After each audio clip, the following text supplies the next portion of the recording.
Meie oleme 2 YouTuberit, kes elavad campervaniga Kreekas. Ning täna me näitame teile, milline näeb meie argipäev päriselt välja. So guys, shit's gonna go down. Ma olen nii merehaige, et... Midagi metsa näeb? Ma ei tea ju, mina ei oskan sama vähe kui sina praegu. Hommikujumine koos mageda külma dušiga on juba tehtud ning nüüd me sööme Kreeka jogurtit koos imeliste lisanditega. See on nii hea. Eile me filmisime videot, kus ChatGPT kontrollis meie päeva ja me tegime igasuguseid vahvaid asju. Lõpuks ChatGPT meil juhatas meid siia natukene veidrasse randa, aga mis on väga mõnus, väga ilus. Me oleme siin ainsad kämpijad. Peale hommikusööki meil on siuke mõnus nõudepesemine. Siin on olemas kraanikauss koos veega. Ja näete, siit on näha, palju vett on alles. Praegu on 50%. Seal on näiteks meil kraan, mille me saame aknast välja lasta. Ja siis me saame ka ennast mageda veega pesta. Ja see pott selle kraanikausi kõrval on meie tänane üks väljakutseid. Nagu ma aru saan, et see potikene on head ja paremat täis ja see tuleks nüüd kuskile lasta. Ja sellega on see, et prügikosti seda panna kindlasti ei tohi. No põhimõtteliselt ongi see, et kas mingi välikäimlas või sa pead leidma koha, kuhu see on mõeldud. So guys, shit's gonna go down.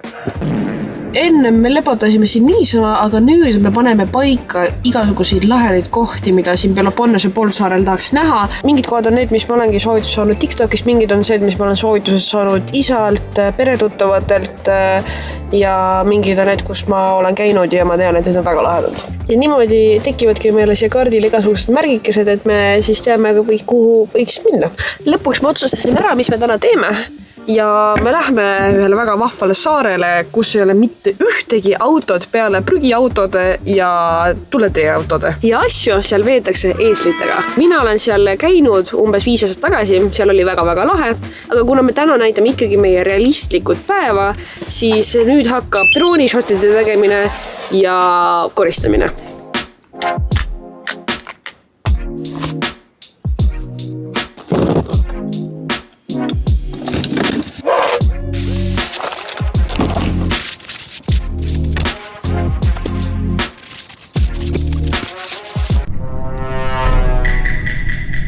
Mis on päris jama on see, et siis kui meil uksid lahti oli, droon lendas üles, aga siis kui meil uksid lahti oli, siis tuul puhus ja veits liiva igale poole sisse. Nii et praegu tegin kõik pinnad puhtaks ja ka proovisin tehnikat niimoodi puhastada natukene. Vännis elades ongi see, et iga päev õpid nagu mingid uusi asju. Kui elada nii pisikeses sellises nagu kuubikus, siis sa ei saa lihtsalt mingit segadust jätta, sellepärast et asjad lihtsalt ei mahu ära muidu.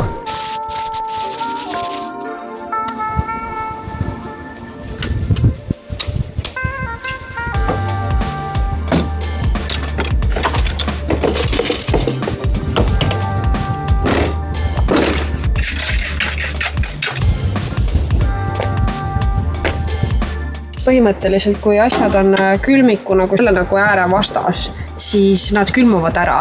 Ja näiteks meie toorjuust on jäätis, sink on külmunud ja meie juust on külmunud. No igatahes nüüd me saame aru, et hüdrasse läheb ainult 2 praami, üks läks hommikul ja teine läheb 15 minuti pärast. Ja see minu arust väga hästi kirjeldab meie sellist igapäeva elu, et meil on mingi mõte, mingi plaan, aga kuna asjad lihtsalt, ma ei tea, ei planeeri ette piisalt või spontaansus on mega tore, aga spontaansusega kaaseb see, et vahepeal, kui sul on mingi mõte, mida teha, siis sa lihtsalt ei jõua seda tegema. Kuule aga, teeme. Ja siis vaatame, kuhu me edasi lähme. Tead, mis teeme? Võtame need purksid ja siis kütame karvastele mollir reis. Toi. Ma olen seda siin kanti, nagu me oleme siin 5 tagasi, kui me siin kantis käisime. Me käisime hüüral, mingites koobastes värki väga tore oli. Aga kuna ma olen siin juba käinud, siis ma täiega selline rahutus ja sellest tahaks juba nagu minna teha midagi uut. Aga ma ütleks, et pohhuise saar ja lähme teise sõrme juurde. Davai, aga road trip alaku!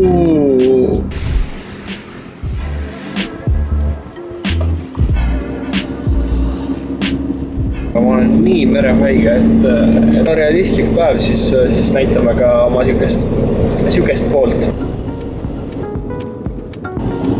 Mihkel just küsis mult, et oota, kuhu me sõidame üldse? Siis ma mõtlesin jälle selle peale, kuidas Mihkel on täielik Kristini jääkalda.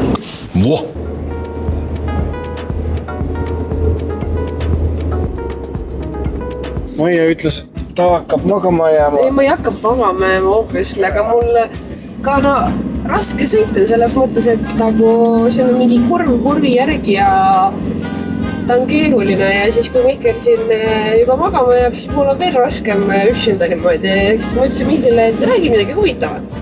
Siis ma küsisin, mis teemal ma räägin. Ja siis ma ütlesin, et mandariinid. Mandariinid on oranžid. Nad kasvavad puude otsas. Puudel on rohelised lehed. Mandariinid on väga maitsvad. Pigem räägi mingi lugu oma mingi lapsepõlvest või räägi seda lugu, millal sa nüüd esimest korda kohtasid. Esimest korda ma märkasin Maiat keemiatunnis äkki. Kui ma vaatasin taha, siis nägin ühte roosate lühikeste juustega tüdrukut, kes oli nii rõõmus ja tundus tore. Ja siis me saimegi sõpradeks. Eriti nice. No mina tean, oskan ainult ühte fakti väita. Kui ma väga kaua autoga kõrvalistmel sõidan, siis ma muutun debiilikuks. Nagu siit võib-olla ka kaamerast näha on. Maio, kui ma mandariine peaks välja täna kettima sinu reckless drivingu pärast, siis sa saad mandariini maha vähemalt. Nüüd me põhimõtteliselt nägime ühte väga ägedat silda, kust saaks mega ägedat droni shoti, nii et nüüd me peatume. Anname dronist valmis, sõidame sellest uuesti üle, et saada see shot ja siis niimoodi meie tunniajasest roadtripist saabki tavaliselt 2-tunnine roadtrip. Take off. The home point has been updated. Please check it on the map.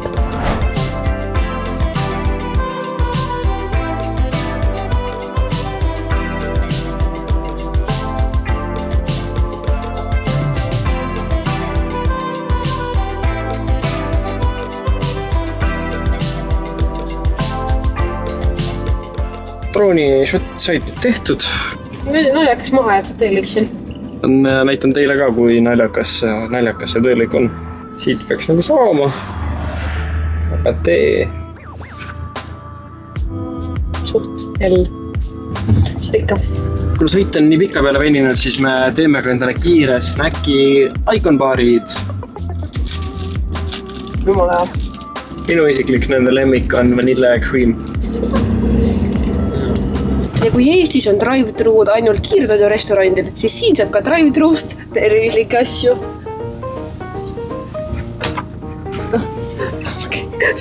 Sõidame ära. Võta veel. Need on nii ilusad. Seal on, võta paar tükki. Siin keegi ei vaata. Siin keegi ei vaata. See ei ole täiesti valmis veel.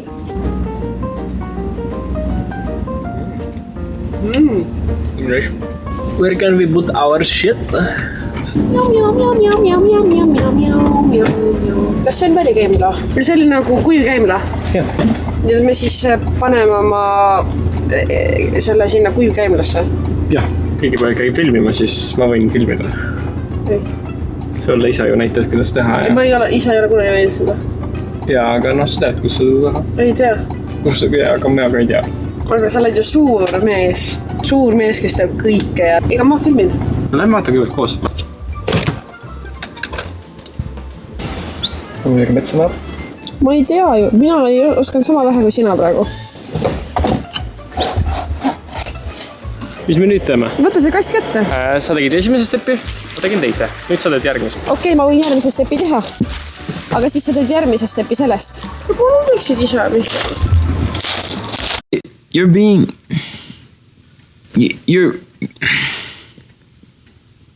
You're a pussy.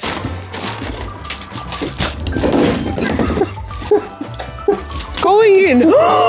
Bravo 6. Going dark. Kui sa ei taha näha, mis hakkab saama, siis palun keri järgmisele video pikkusele. Lahti, nüüd on hais tuleb välja. Valmis.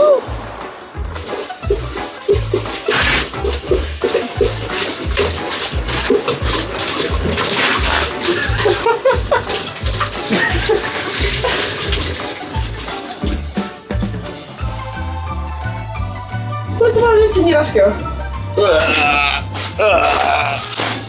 Kallis, sa oled nii tubli. Mihkel, ära katsu oma kätega. Ma ei ole midagi katsuski. Sinu teha on ülejäänud. Mis mõttes ülejäänud?